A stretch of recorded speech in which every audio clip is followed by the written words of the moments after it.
Hey, welcome back, my friends. This is Tom Van. All right, now this is a supplement that I've put into the normal VSM selling series because I've had a lot of questions that have to do with what really happens to the desk now, right? Because I always figured that's got to be an easy thing to handle, and I found out, well, actually, there's a lot of questions that go along with it. So we're going to answer those today. Let's check right in and get right to it. Okay, first off, when it comes to proper VSM selling procedures, I strongly urge you to make certain that you're using an assessment sheet. I call them profile sheets, whatever, right?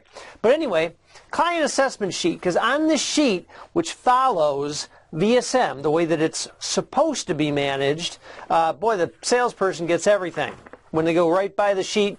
Now, these are whether they're internet phone calls or whether they're face-to-face. Doesn't make any difference, all right? The salesperson picks up this information, matter of fact, picks them up in this order, too. Is that first the salesperson figures out the problems that exist with the client, right? From VSM, first problem is the problem with their current mode of transportation. Why is that not right for them anymore, for whatever reason? The second problem being what's happened really during their shopping process where they haven't purchased yet. Something's wrong. Not necessarily desperately wrong, but there's a problem that exists, and your salesperson, they discovered they discovered both of those problems. All right? And I put next to it story. Why? Because when the salesperson goes through and discovers these problems, is that they ultimately hear the story of the client. And that's a story that's ultimately going to be necessary for desking to be done correctly. All right? So they come up with the problems. They also get a soft commitment. That soft commitment is that the people would like to purchase in the way that that salesperson sells. Okay? It's a great soft commitment, but your salespeople will get them if they follow VSM. Then they discover all of the needs on the vehicle. So this is really vehicle feature needs. All right, we don't care about wants. All right, we're going to have a whole bunch of wants being thrown out all over the place. We'll make notes, but that's really not what we need to figure out. We need to figure out the client's needs, and that's what your salespeople are doing. They're going to figure out the trade evaluation, meaning they're going to perform a trade evaluation, not an appraisal, just an evaluation of the vehicle, and they're going to get the payoff. All right? They're also going to discover the financial goals of the client. Predominantly, that's going to be a payment, because 93% of the public actually makes payments on vehicles. So they'll get those financial goals. They'll also get the creditworthiness of the client, and they will get the hard commitment, which is how much these people are willing to pay, what they're willing to do in order to ultimately get these problems solved. Okay? So, your salesperson is going to get all that information, and all that information is going to be on the assessment sheet. All right? Now, here is the problem with desking, when people try to build some old desking mechanism into VSM. It really doesn't work. Because what will happen is right now a salesperson will get all this information and they'll bring it to the desk. Well, desking of old usually asks questions like this. These are the common ones. All right, somebody comes to the desker and the desker says, okay, so what are they looking at? You know, what kind of car are they looking at? What kind of truck are they looking at? They're looking at that SUV over there? All right. This is already assuming that the client has seen, has gotten into the vehicle, because a lot of times salespeople did all that stuff. Now with VSM, we don't need that yet. We'll get there. But the first thing that we're doing is we're finding out everything we need to know from the client prior to finding vehicle solutions. All right, but the common desk questions start with, so what are they looking at? And then salespeople go, they're looking at a Camry over there. All right, and they go, well, they're trading in something. How much do they owe on that thing? And what do they want for it? Sometimes we get some I don't knows in this at the desk on the old way of selling, the old road to the sale crap. All right, so they're trading in something, how much do they owe, and what do they want for it? All right, third thing that we commonly ask, well, how much money do they want to put down? All right, the fourth thing, how's their credit, and do they have a cosigner if their credit is terrible? And will they buy it today? And did you get a signature? That type of thing. That's the old way of desking. That's when deskers say, okay, I'm going to start, because a lot of deskers think, well, I got to see what their credit worthiness is and then see if I can somehow make that payment work out on the vehicle that they're looking at, extend the term, 100-month term, 96-month term, whatever we could do to get them in that car that they pointed out. This is the old way of desking, all right? It's stale and it's moving out, right? It's not working so well anymore. Now, that doesn't have to do with bad deskers at all. I tell you, guys that make the desk are some of the most powerful salespeople you'll run into. The problem is that it's not really necessarily how selling methodology goes anymore. It can work. I'm not saying it's terrible, but I'm saying compared to VSM desking, it doesn't compare. Well, how about that? So, our salespeople are going to get all this information prior to actually picking out a vehicle. All right? This is what we used to ask, but guess what? We're going to eliminate these things, all right? All these things. See that? Done. Done. Nope, we're not going to ask. Nope, forget it. Gone, gone, gone. All right, what we're about to do is we're about to go to a two-desking system. Don't worry, it's the same desk, it's the same people, but it's going to be a two-step desking system that's super easy, that's really going to land you a much higher penetration ratio, most importantly, higher gross profitability. All right, so I'll see you in just a second. We're going to twist this thing around, and I'll put it all up here on the board. See you in just a minute. Okay, welcome back. Let's get right to desking. All right, so once again, the salesperson picked up all this information. All right, now, one piece of information that they will also pick up is that when they ask for the credit worthiness, if it's anything less than great, then they will also pick up a credit application, and they'll have it filled out completely and or input into the system depending on how your dealership puts those together. Okay? So, the very first desk, again, I want to paint the picture for you. The client has given up all this information, and the salesperson has picked it up, sorry about that, on the assessment sheet. It's all here, okay? Now, here, let me put that down. All right, so as soon as the salesperson gets all this, plus a hard commitment that says, yeah, if you can find me a vehicle that can get me under $300 a month and trade in my vehicle, yeah, I'll buy it, whatever. That's the hard commitment. Once they get that, again, a vehicle has not been picked out. The client may have pointed out some vehicles that they might want, right? We're not overly concerned with what they want.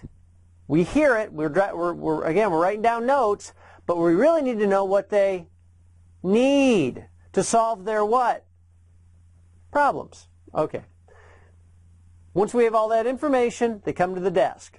Now, the first thing the desking manager does at this point then needs to be a review of the assessment sheet with the salesperson, right? The one thing that this does, this allows you to go through all the questions, all the answers, to be certain that the salesperson really did get the information that you're going to need to come up with the best solutions for this client. Because if you only get chops and small bits of this, what happens from a desking standpoint? You're guessing. You're guessing what vehicle to pick. You just let them have the one they picked out, and then you'll try to figure it out later or peel them off the ceiling when it's $150 a month higher than they wanted. All that crap. We're not going in that direction anymore. We don't need to. We've already figured out all that stuff. Problems. We've got soft commitment. We know what they need. We know about the trade eval. We know their financial goals, and we know their credit. We got the hard commitment. Jeez. Once we get all that, we're going to review the assessment sheet with the salesperson, make sure they have everything, and also make certain that we understand this client's story. Because the more that you and me understand the client's story as deskers, man, the easier it is to arrive at a solution and arrive at a presentation back to the client. Okay? All right. Then we come up with vehicle solutions. All right. So we're going to come up with maybe one vehicle solution or maybe more, depending on the situation, used vehicle, new vehicle, cheap, expensive. We don't know. Different makes, different models sometimes. Could be all that. I'm not going to go through all those pieces with you because you already understand selling and desking. Okay.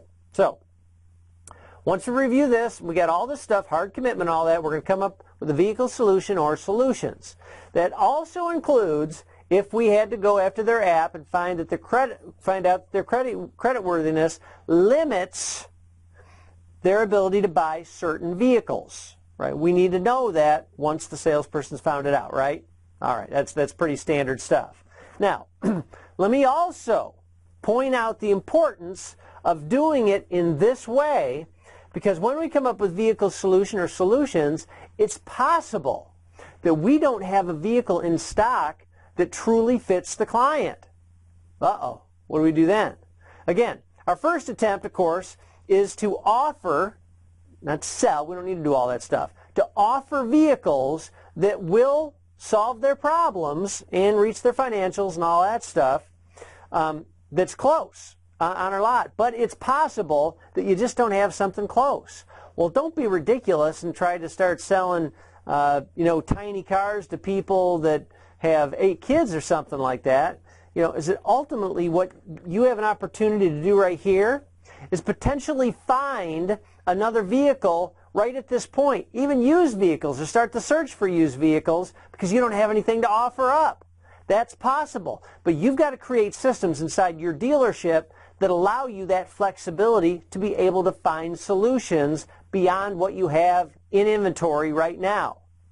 I'm not saying you do it predominantly, and I'm not saying that that's how desking should go. Always search for different vehicles other than what you have. I'd never say that. But you can't afford to lose the client. Don't attempt to push a vehicle onto a client that you know inside your head and your heart doesn't solve all their problems, doesn't fit their life story. Don't do it. You can find other things. So there you go. But anyway, our job is to come up with a vehicle solution or solutions, and then the job of the desker is to go in and introduce yourself to the client. Show them that you're a friendly face that's also helping them out, along with Billy the Wonder Kid, who's the salesperson. Introduce yourself so you're not the phantom person in the back of the dealership working numbers. You're a human being and you understand human being stories. You're just going to introduce yourself and just say, I just want to let you know that I'm the friendly face behind all this and I'm helping out Billy. He's a super kid. Can I get you anything? Great. And once we pick out something while you're checking it out, we're going to begin the appraisal of your vehicle to make certain that all comes together just the way you need it to today. Sound fair? Great. Again, if you need anything, my name is Tom. That's it. Small introduction, friendly face, tell them what's going on. Don't make it a mystery so they can always follow the story. They don't have to guess and be more skeptical of us than they already are. Okay. Now, once we picked out the vehicles and Billy the Wonder Kid is going to prepare the vehicle, get it warm, get it cold, whatever their deal is, scrape off little weird stuff that's on the car. I don't know. Get something, the stickers in a bad spot, whatever. All right, so he's going to prepare it and then make sure that it's prepared for the walk around and the road test, right? Okay. All right, but we're going to let him do that. We're not going to talk about that whole sales method here. We're going to talk about desking.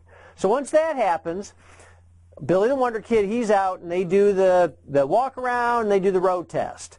When he comes back, as per the client assessment, he's going to come back and he's going to ask them to rate the vehicle. All right, folks, so really, on a scale of 1 to 10, 10 being it's the best car you could ever possibly imagine for yourself, 1 being this thing ought to be on the magnet above the car crusher, how would you rate this vehicle as the one you'd like to buy? That's it. They're about to rate it out, okay? If they rate it out an 8 or above, you are in the pipe. If they rate it out 7 or below, you've got a problem on your hands, all right? And by the way, once they rate it, the salesperson is going to ask them, if anything is below a 7, they're going to ask them, or if it's a 7 or below, they're going to ask them, what would make it a 10? If it's an 8, they'll even say, what's going to make it a 10? And they'll tell them. Maybe it's payment, get the thing right, throw some new tires on it, whatever it is, we don't know. But we're going to find that out. So, come the second desk, now, this is what happens. Now they come to the desk after the road test has been given, and again, you fit a vehicle that was going to suit their problems and all that stuff. So frankly, you're going to be right nearly all the time. This is how it's going to go, all right? Because you figured it out, and you also figured out how to maximize your gross profitability when choosing a vehicle too. You're not going to give them a vehicle that's the right one knowing you'd lose $2 or $3 grand on it. Okay. So once they come back, they're going to come back with a rating. Now, I can tell you this, is that when you desk this way, your ratings are nearly always good. So you're going to find out the rating and then go from there and see what to do. All right, assuming that it's an 8 or above and they really like the car and it's one that they want to buy, now it's up to you to build 3 financial solutions for the client. Not 2, not 4, 3 financial solutions for the client. And how do you do that? Well, you already know that. You'll switch up money down because we didn't ask all that. We don't need to know their wishes for money down. All right, I know you'd like to know. Some people just tell you anyway. The thing is that more often than not, if we were doing a percentile on this, most people won't tell you how much money they have to put down or how much money they have access to. Don't ask the question back here. You don't need to. The salesperson won't. The salesperson's already got the hard commitment.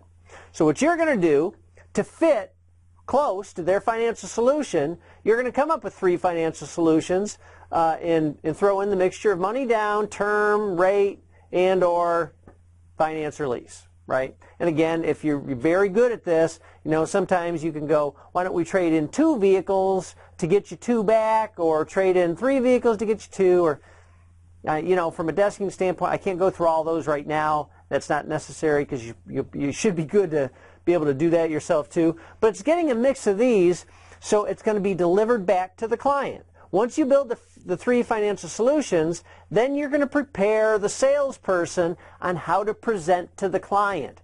Even if they're, total rock solid pros, you want to help prepare them because you know their story and the client and the salesperson knows the client's story.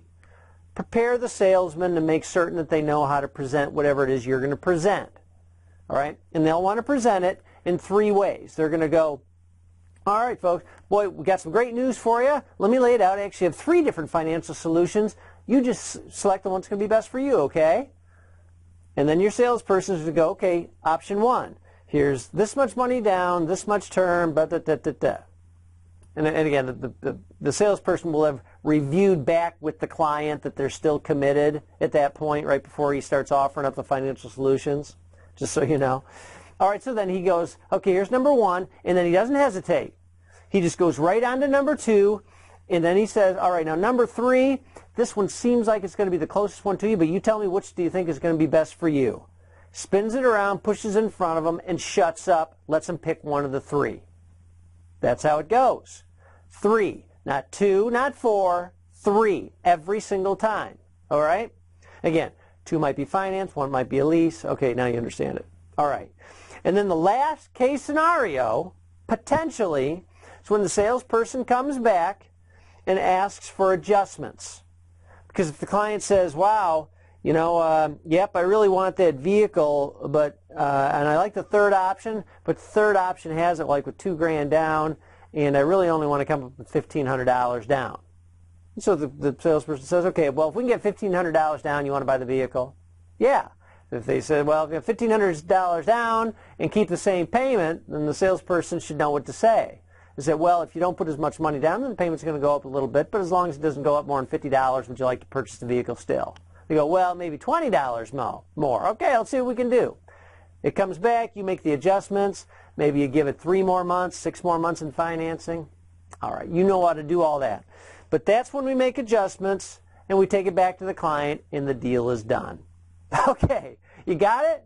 You see how easy desking is when sales is actually done correctly? So this is all under VSM umbrella here. If they're selling wrong, this isn't going to work. All right, you're going to still be pounding out people and asking those really forbidden questions you shouldn't be asking anymore anyway, okay? So make sure your salespeople understand VSM selling methodology the right way. Make sure you understand how to desk VSM selling methodology. And I'm telling you, you just watch your penetration ratio fly and your gross profitability soar. Got it? This is Tom. Hope you dug it. Got any questions? Post them down below the video. I'd love to hear from you. And anyway, peace, love, and tranquility. Hope you dig it. See you soon on another video. Bye.